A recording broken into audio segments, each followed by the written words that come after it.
कल दिनांक 19/6/2025 को संध्या में यह सूचना प्राप्त हुई कि मुजफ्फरपुर के सदर थाना क्षेत्र में एक किराए के मकान में रह रहे इनामी लुटेरे मोहम्मद अनवर की प्रेमिका को पुलिस ने गिरफ्तार कर लिया है। पुलिस ने उनके पास से लूट के 6 से अधिक मोबाइल फोन, 47,000 रुपये नकद और अन्य सामान भी बरामद किया है। हालांकि मुख्य आरोपी मोहम्मद अनवर मौके से फरार हो गया।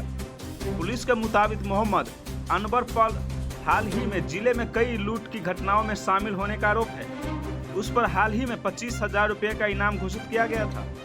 मुजफ्फरपुर पुलिस द्वारा अब फरार अपराधियों की गिरफ्तारी के लिए लगातार अभियान चलाया जा रहा है। इसी क्रम में पुलिस को सूचना मिली थी कि एक इनामी अपराधी सदर थाना क्षेत्र के एक मोहल्ले में छिपा हुआ है। गुप्त सूचना के आधार पर पुलिस ने छापेमारी की, लेकिन मोहम्मद अनवर पुलिस को चकमा देकर भागने में सफल रहा। वहीं उसके साथ रह रही प्रेमिका को मौके से गिरफ्तार कर लिया गया है। गिरफ्तार युवती मूल रूप से वैशाली जिले की रहने वाली है और वर्तमान में मुजफ्फरपुर में पीजी की पढ़ाई कर रही थी। वह सदर थाना क्षेत्र के एक किराए के मकान में मोहम्मद अनवर के साथ लिव इन रिलेशन में रह रही थी। पुलिस का कहना है कि मोहम्मद अनवर हाल के दिनों में जिले में कई आधा दर्जन से अधिक लूट की वारदातों में शामिल रहा है। उनके पास से लूटा गया मोबाइल और नकद बरामद किया गया है। पुलिस का मानना है कि उसका प्रेमी भी इन घटनाओं में उसकी मदद करती थी। अनुमंडल पुलिस पदाधिकारी नगर क्षेत्र 2 विनीता सिन्हा ने बताया कि फरार लुटेरे की गिरफ्तारी के लिए छापेमारी की जा रही है। छापेमारी के दौरान उसकी प्रेमिका को गिरफ्तार किया गया, जबकि मुख्य आरोपी फरार हो गया। कमरे की तलाशी में 6 से अधिक मोबाइल फोन और नकद राशि बरामद की गई। पूछताछ के बाद गिरफ्तार युवती को न्यायिक हिरासत में भेज दिया गया है। आगे की कार्रवाई जारी है।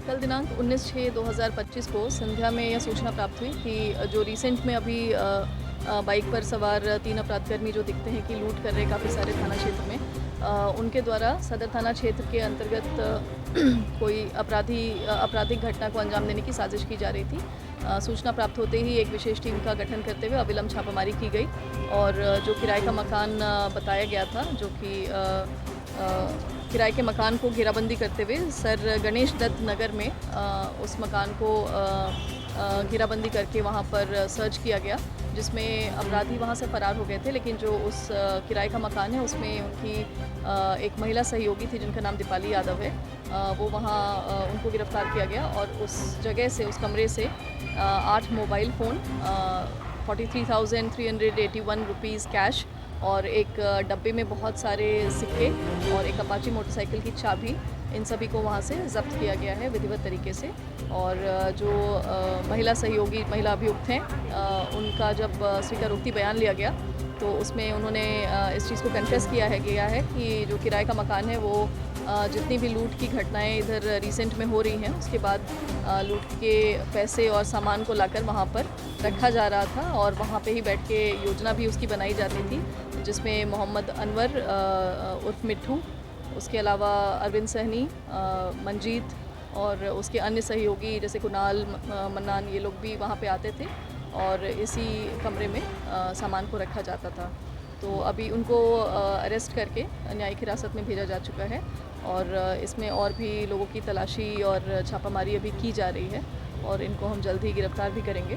और जो मकान है उसमें जो मकान मालिक थे उनकी इस पूरे कांड में संलिप्तता और भूमिका पर भी जांच प्रारंभ हो चुका है। कब लोगों ने मकान ले रखा था? महिला जो है वो वैशाली की रहने वाली हैं और पिछले करीब 1 साल से वो उस मकान में रह रही थी और काफ़ी समय से अभियुक्त का भी यहाँ पर आना जाना था। वो कुछ समय के लिए यहाँ रहते थे, फिर वो अपना लोकेशन चेंज करते रहते हैं और ये लोग हर जगह लूट और इसकी घटना को अंजाम देते हैं और लोकेशन इनका कभी सदर में रहता है, कभी किसी अन्य थाना क्षेत्र में भी रहता है।